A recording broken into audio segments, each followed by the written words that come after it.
The stock market has started to correct quite importantly over the past month, and it has come the time for me to reveal to you my monthly portfolio update for the month of April of 2026. So for those that are new on this channel, I will first start by sharing with you what are the different stocks and ETFs that I personally hold in my own investing portfolio. And then after, we'll take a look at what is the different sectors that are the most represented in it, followed by how much income I've been able to generate completely passively from my dividend stocks and ETFs over the past month. And finally, we'll see all the different transactions that I've made throughout the month of March of 2026. So without further ado, let's take a look at the different technology companies that I hold in my portfolio. So you can see that the big picture remains quite similar to the past month in terms of the holdings, where you can see that I hold still 4 of the big GAFAM, so businesses such as Apple, Meta, Google, and Amazon, as well as Elon Musk companies Tesla, and one of my recent additions, which has been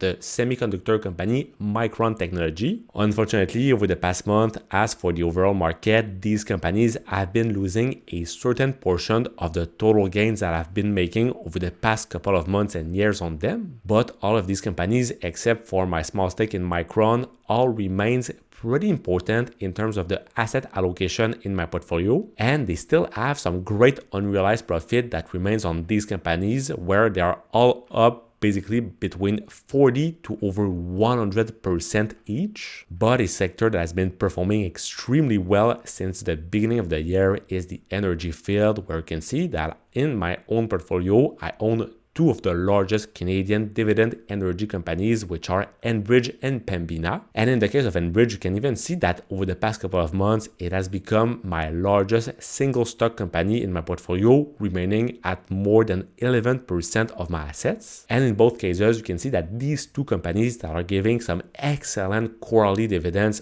as you'll see later on, are all up quite importantly compared to their average price. A field that has been able also to resist pretty well to the latest market downturn has been the financial sector, where in my case, I hold one of the largest Canadian banks in the form of the Toronto Dominion Bank, and I also hold one of the largest insurance companies in the entire world, which is Manulife. And in both cases, you can see that these 2 companies are also worth a significant portion of my total assets, and they are both each up quite importantly compared to my average price. And what is pretty interesting about these 2 companies is the fact that every single quarter, when I receive the dividends of them, I am able to reinvest it to buy new shares of it with their different DRIP programs. However, talking about another Canadian dividend company that hasn't been able to perform well over the past couple of months and years, unfortunately, it is the communication business TELUS. And in their case, this position is only worth less than 2% of my assets, but you can see that I am down about 30% compared to my average price. So obviously, as I've already been talking over the past couple of months, I am currently in the process of thinking to sell all of the shares that I have in this business, because I think that this money can be potentially invested somewhere else and somewhere better. Now, for the only consummation company that I have in my portfolio, it is the Quebecer company Couche-Tard, which hasn't been able to move significantly over the past couple of months. Nevertheless, I still have some great unrealized gain on it of about 40%, while this position represents at the moment about 4% of my total assets. For another Quebecer company that has been able to perform extremely well lately, it is the materials business Savaria, which is basically a wheelchair and stairlift manufacturer. And in their case, this business that is also worth about 4% of my assets and that is distributing great monthly income is currently having some unrealized gain of over 76%. Now, talking about another Canadian dividend monthly company, it is the real estate investment trust company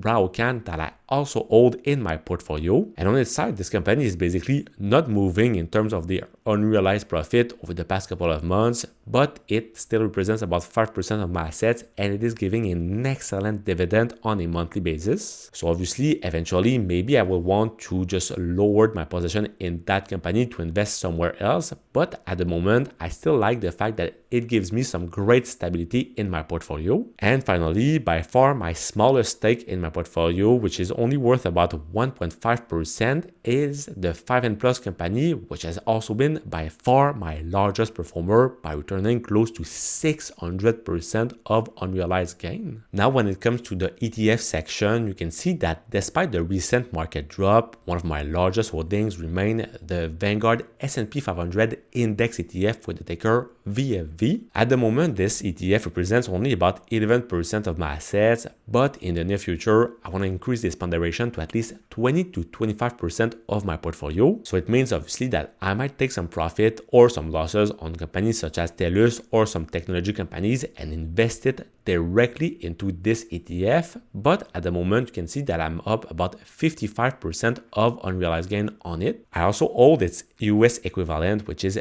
VOO, in my RRSP for tax purposes. And eventually, as I'm getting older and older and as I'm investing more and more in my RRSP, this position will obviously be increasing. Now, to be able to track all the different international markets such as Europe and Asia, I have decided to invest into the iShares Core Equity Portfolio ETF with the ticker XEQT. On its part, this ETF is only worth about 4% of my assets, but just like for the two ETFs that I've just presented to you, I want to increase this ponderation to at least 10 to 15% in the near future. And right now you can see that I currently have some unrealized gain on it of about 31%. Now, since I'm Canadian and I want to be able to track the great Canadian market, I have decided to invest for that purpose into the iShares S&P TSX Index ETF with the ticker XIU. At the moment, this ETF is also worth slightly less than 4%, and just like for XEQT, I want to increase this ponderation to at least 10 to 15% over the next couple of months and years. And right now, I currently have some unrealized gain on it of about close to 50%. In my RRSP for my retirement, I also hold the famous Schwab US Dividend Equity ETF with the ticker SCHD. By tracking some of the best dividend companies in the US market, this ETF currently represents about 1.5% of my total assets, and it is currently up about 26% compared to my average price. And finally, my cash reserve that is notably pretty useful for my different real estate projects and repairs is invest directly into the Global X High Interest Savings Account ETF with the ticker CASH. At the moment, this cash reserve is only at about 7% of my assets, but in the near future, obviously I want to be able to re-increase this ponderation to at least 10 to 15% of my assets because I'll need to have a big liquidity needs for all my different future real estate projects. And now has come the time to reveal to you how much my portfolio is worth at the beginning of April. So you can see that it is currently worth slightly more than $200,000. So it hasn't corrected that much over the past month despite some important correction in the market lately because notably of big investments that I've made into financial companies and energy companies. But right now I still have an excellent unrealized gain on my portfolio of about $74,000, which represents some unrealized profit of close to 60%. For my ETF section, you can see that right now they are worth close to $57,000 with some unrealized gain of about $13,000 and some profit of about 30%. But as I mentioned previously, my goal over the next couple of months and years will be to transfer a certain portion of my total profit and losses that I've made with my single individual companies that I have in my portfolio and reinvest it directly into these ETFs. But you can still see that the ETF sector is still the largest sector of my portfolio with about 28% of my assets, while the technology sector closely follow at the second place with about 26% of my assets. The third and fourth sectors are also pretty close each, where you can see that both the financial sector and the energy sectors are worth about 14% each of my assets. And after, we also have the real estate sector, the material sector, the consumption sector, and the communication and the other sectors. Now, in terms of all the passive income that I've been able to generate completely passively from my different dividend investments over the past month, you can see that I've been able to generate over $648 out of it, where you can see that I've been able to enjoy the fruits of great dividend companies such as Enbridge, Raucan, Manulife, and Pembina, as well as the dividends from certain ETFs such as XEQT and VOO. So this brings my year-to-date income that I've been able to generate from my dividends of about $1,150. So with this amount, you can see that over the next couple of months, I should be able to surpass the total dividend income that I've been able to generate in 2025, which will be a great sign that my portfolio is able to grow in a fairly healthy way.